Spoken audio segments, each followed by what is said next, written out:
What is your relationship with nature? Nature is the rivers, the trees, the swift-flying birds, the minerals under the earth, the waterfalls and the shallow pools. What is your relationship with them? Most of us are not aware of that relationship.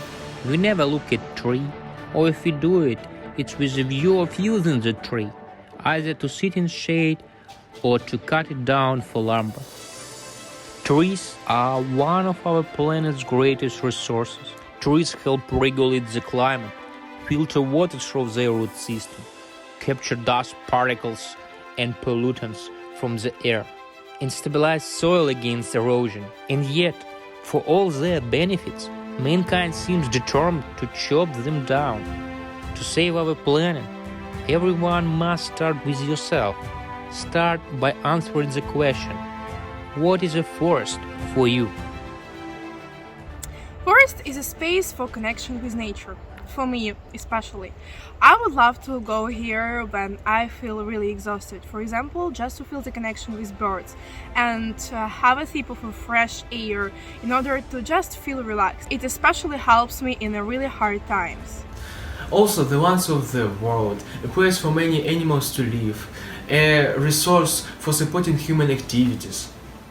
Well, for me, forest is about inspiration and relaxation, also about the carpations and childhood.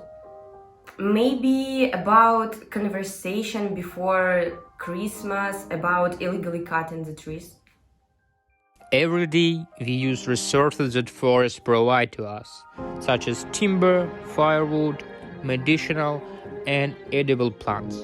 The UN estimates that global forest cover has shrunk by around 13 million hectares per year.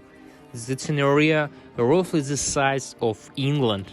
For example, the Carpathian region in Ukraine is in real danger, in particular because of deforestation and climate change.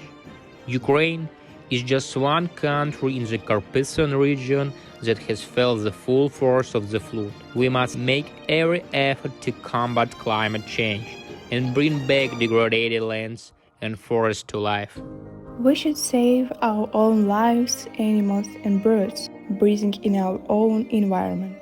A 2021 study found that tree felling reduced by a fifth, where many indigenous communities were in control.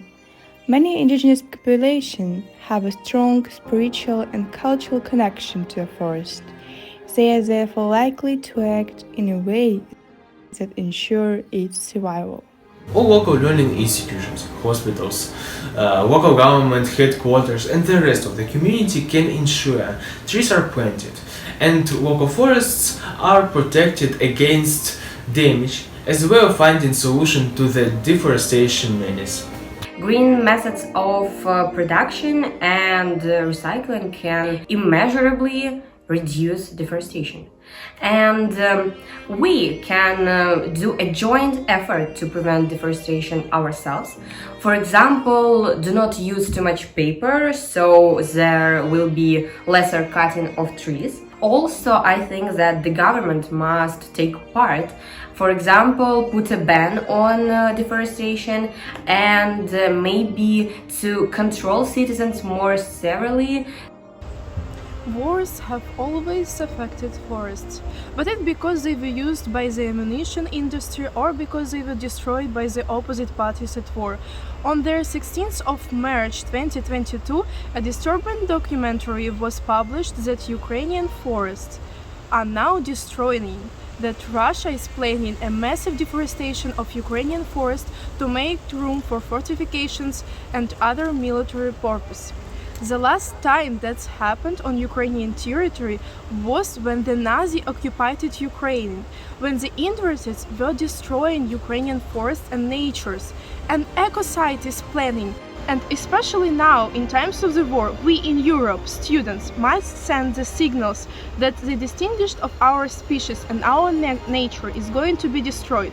We should share this message and lead to the European government and European students, as well as the tutors and people, that Ukrainian territory and Ukrainian nature should be untouchable.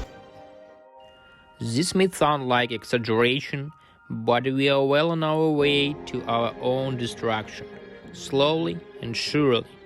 But the great things about us human is that we learn from our mistakes.